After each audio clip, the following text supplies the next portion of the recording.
I've always found it much more fascinating to look at things that I can't see naturally and then try to bring those to life.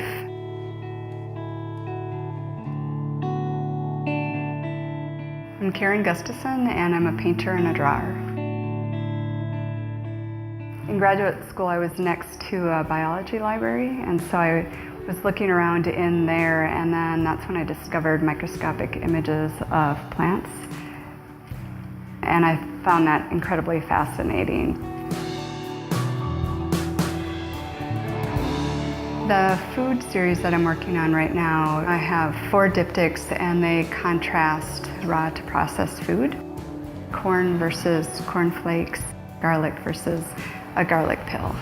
I also have raw ginger to crystallized ginger, so ginger and sugar.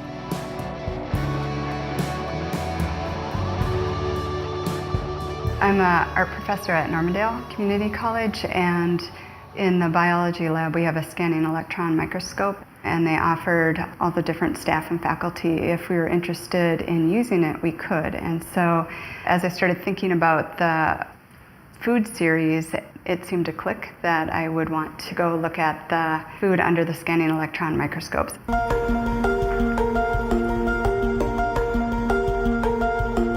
By looking at the microscope, you're seeing the topography, so it really becomes its own landscape at that point, and just the complexity and the intricacies that you find are just amazing. I think I really wanted to see the difference between raw and processed food. You know, food has so much energy to it and gives us so many nutrients, and this idea of cooking and processing food and how seems to take away a lot of that nutritional value. Just trying to kind of understand and explore and see that. The diptych I'm working on right now is raw potatoes. The surprise for me was that it's really a fractal image of all these smaller potatoes in this very tiny raw potato. And then I also really loved this kind of honeycomb type pattern. My goal with it is to have certain areas that are really very bright and strong that come out, and so what I'm doing right now is building up the forms, making them more dimensional, as well as changing their tone so that they get much darker.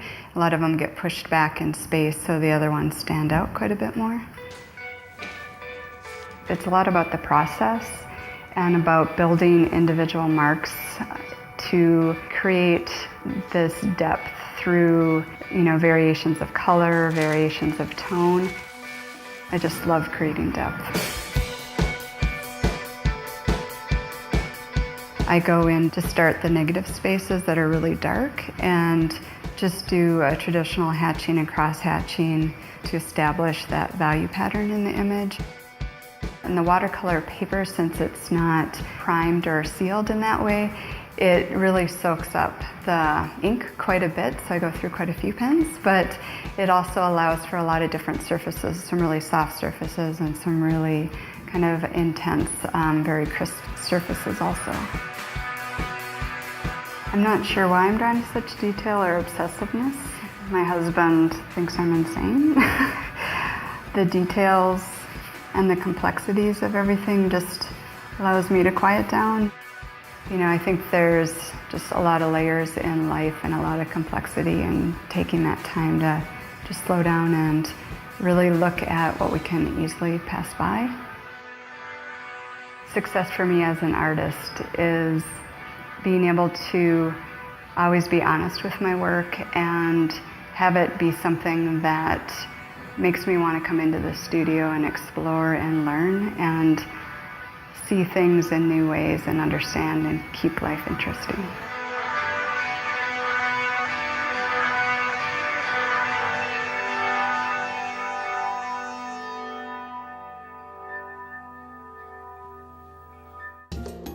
Minnesota Original is made possible by the State Arts and Cultural Heritage Fund and the citizens of Minnesota.